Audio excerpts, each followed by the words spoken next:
Singhu border पर जो किसानों का जमावड़ा लगा है उसको दिखाने के लिए न्यूज़ मैक्स की टीम काफ़ी ऊंचाई पर यहाँ पर पहुंची है और जो दृश्य नज़र आ रहे हैं काफ़ी चौंकाने वाले हैं और ये दिखाने वाले हैं कि किस तरह से किसान लाखों की संख्या में यहाँ पर पहुंचे हैं। कई किलोमीटर लंबा जाम यहाँ पर कहा जा सकता है। कई किलोमीटर देखने में ये आ रहा है कि ट्रैक्टर, गाड़ियाँ और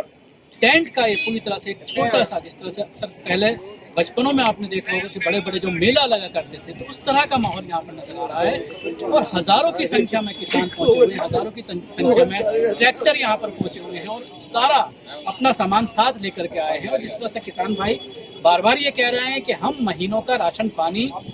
इनका इंतजाम करके आए हैं, न सिर्फ राशन पानी बल्कि यहाँ आने के बाद देखने को मिल रहा है कि हर तरह की व्यवस्था करके आए हैं। मोबाइल चार्जिंग के पॉइंट बनाए गए हैं,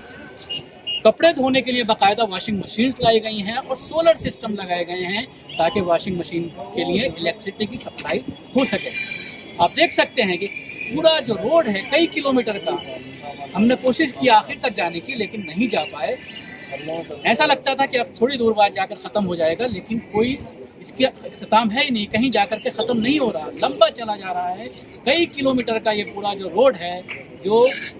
हरियाणा का जो बॉर्डर है, सिंगू बॉर्डर, हरियाणा में एंटर करने के बाद कई किलोमीटर लंबा,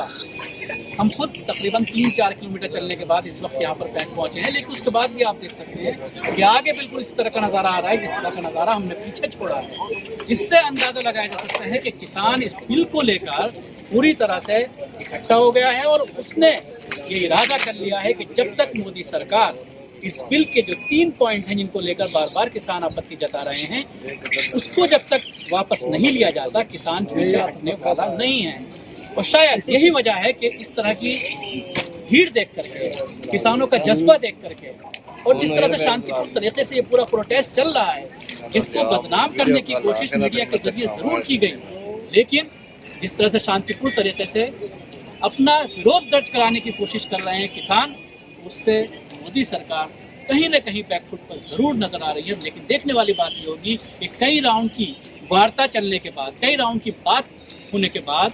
थोड़ा बहुत मोदी सरकार डाउन जरूर दिख रही है। लेकिन क्या देखने वाली बात ये होगी कि क्या मोदी सरकार जो जिस तरह से बार बार ये कह रही है कि एमएसपी जिस तरह से पहले मिलती रही है वो मिलती रहेगी, लेकिन किसानों का जिस तरह से ये कहना है कि उसको बाकायदा रिटर्न में बिल के अंदर लिया जाए और उसमें अमेंडमेंट किया जाए, तो क्या अब कल जो वार्ता होने वाली है किसानों की, वो क्या किसी नतीजे पर पहुंच पाएगी? आज जिस तरह से बंद का आह्वान किया गया था 11 बजे से लेकर 3 बजे तक किसानों ने, और न सिर्फ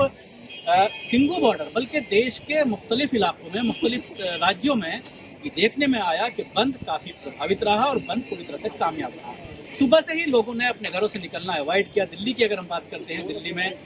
लोग सड़कों पर नहीं निकले, लोगों को डर लग रहा था कि अगर हम बाहर निकलते हैं तो कोई अनहोनी ना हो जाए। इसके साथ ही जिस तरह से बीजेपी शासित राज्यों में कोविड का बहाना किया गया और ये कहा गया कि 144 लगा हुआ है और कोविड के चलते कोई बाहर नहीं निकल सकता, जिसका बहाना बना करके खासतौर से जहां पर बीजेपी की सरकारें हैं, चाहे वो मध्य प्रदेश की बात करें, उत्तर प्रदेश की बात करें, खासतौर से उत्तर प्रदेश में कल से ही जो दिल्ली को जोड़ने वाले बॉर्डर हैं, चाहे वो नोएडा की बात करें, चाहे वो हम गाजियाबाद की बात करें, दोनों पर ही काफ़ी सुरक्षा लगाई गई और काफ़ी इंतजाम देखने को मिले। लेकिन जिस तरह से इस प्रोटेस्ट को बदनाम करने की बार बार मीडिया कोशिश कर रही थी और ये कह रही थी कि बंद के दौरान हंगामा हो सकता है, कोई अनहोनी हो सकती है, लेकिन किसान शांतिपूर्ण तरीके से अपना विरोध दर्ज करा रहे हैं और सरकार को या मीडिया को कोई ऐसा मौका देना नहीं चाहते जिससे इसमें किसी तरह की बदनामी हो इस प्रोटेस्ट की और जो मकसद है प्रोटेस्ट करने का वो ख़त्म हो जाए। आप देख सकते हैं ये जो शॉर्ट्स हैं, हमने कोशिश की है काफ़ी ऊंचाई पर आने के बाद इन देशों को आप तक पहुंचाने की, ताकि आप देख पाएँ कि जो किसानों का जो रेला है, ये कोई रैली नहीं बल्कि इसको रेला कहा जा सकता है, वो अब इकट्ठा हो गया है। और जिस तरह से 6 साल से दमन की राजनीति बीजेपी सरकार कर रही थी, उसको अब जवाब देने का ठान ली है किसानों ने और यहाँ से शायद मोदी सरकार बैकफुट पर जरूर। मेरे सहयोगी मुनमुन रहमान के साथ न्यूज़ मैक्स के लिए शकील अहमद। सभी अहम खबरों के लिए न्यूज़ MX को सब्सक्राइब करें, साथ ही बेल आइकॉन को जरूर दबाएं। लाइक, शेयर, कमेंट करना ना भूलें।